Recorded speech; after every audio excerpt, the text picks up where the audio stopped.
Thank you so much. So guys, welcome. Today we are traveling in time with Georgian wine. So I'm organizing the wine tours, and I like Georgian wine because it's something that transports you through time and space. It's not just the regular flight of wines that you taste and then you go through the shop and then you leave the winery, like is the case in many countries. So Georgia is a small country, but it has a lot of growing areas, a lot of beautiful regions with its own soil, climate, like you see sea, mountains, semi-deserts, and so on. So it's like a plenty of terroirs, so growing areas, and plenty of cultural elements related to wine. So basically, once you're visiting wineries in Georgia, you experience ethnographic moments a lot. So you learn the culture of every corner of the small country. And I can say that they're very diverse, like song-wise, tradition-wise, the way they treat grapes, the tools that they use, the names that they use, for example. Well, for grape varieties, it's also very important that each region has a lot of grape varieties. And in total, there are 525 grape varieties in Georgia. Wow. And many of them are actually endemic. So it's not only Pinot Noir or Cabernet Sauvignon, it's Cercacitelli, Saperavi, Otschanuri Sapere, Chichvi, and other complicated names. And some of them are almost extinct. And now many young enthusiastic winemakers are working on reintroducing them to the winemaking, which is a big work to do. So after several hundred years, several varieties are being planted and used in the winemaking again, and you can experience those ancient varieties. And actually, yeah, Georgian priorities is building cellar first, and then you build the house on it, because that's what you see now. It's the cellar, and inside of the floor, those circles are actually winemaking vessels. So we usually don't make wine in the jar, like stainless steel, so something we make it in qvevri, and that's why basically this ancient tools and ancient winemaking techniques make Georgia to the cradle of winemaking, thanks to the archaeologists who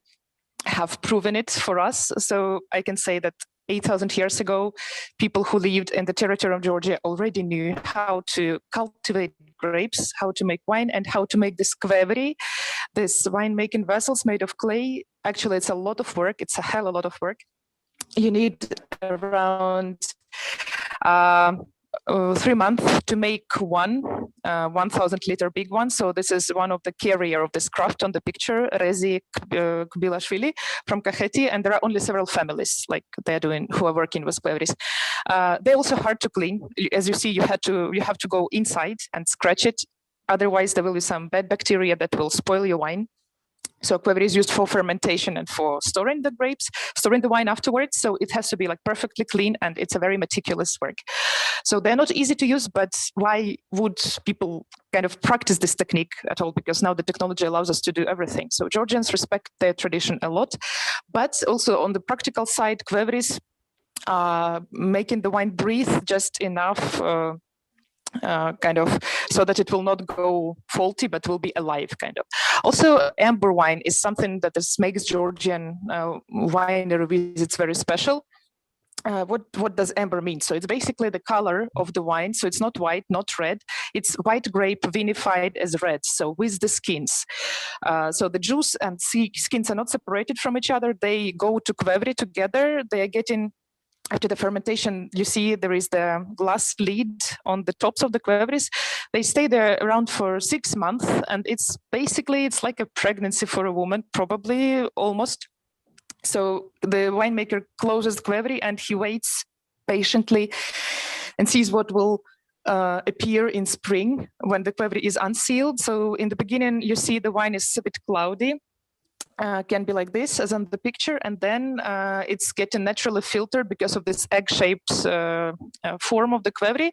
Basically, all the skins float down, and the wine becomes perfectly clean, as you see. So it's natural filtration, and that's another reason why this winemaking technique is so unique. And it's amazing that it's still being actively practiced. So this is the longest uninterrupted winemaking technique in the world.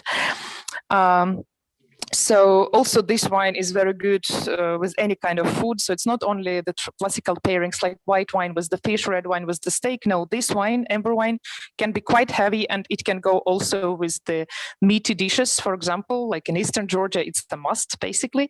Also, we have a lot of fruits, vegetables, and cheeses. So and people like to eat here. So Supra is a big feast that is usually like not necessarily it's a birthday or something. It's like it can be just a gathering of friends, several layers of food at the table, a lot of wine, a lot of conversations, toasts obligatory because like you need to praise and celebrate everything around you, family, friends, and so on. Of course, singing. Also at the table, it's happening quite often sometimes. And feast is basically a part of the Georgian culture. It's a part of our DNA. And every guest of Georgia experiences Supra at some point spontaneously or as a part of the visit. So this is something that we are proud of. And yeah, it's a family-like hospitality. So this is one of the tours. And here you don't experience only the high class, like world, like Western kind of hospitality. It's also this kind of family-like gatherings with homemade wine, homemade food, and like they treat you like a family member. And often you can speak to the winemaker directly and not only to the guide who works in the winery. So you can get the kind of first-hand experience. And that's why it's also unique. So basically this long tradition is getting communicated to you very directly. And that's why I call it time traveling, because you experience the traditions that were practiced in the 11th century, in the 18th century, and also now. So Didi Madloba, it means thank you in Georgian. I hope that you will visit our country when the pandemic will be over, and you will also time travel with us and with our wine a bit. Thank you very much, and have a beautiful evening, day, morning, afternoon. It's whatever time of the day is at your country right now. Thanks.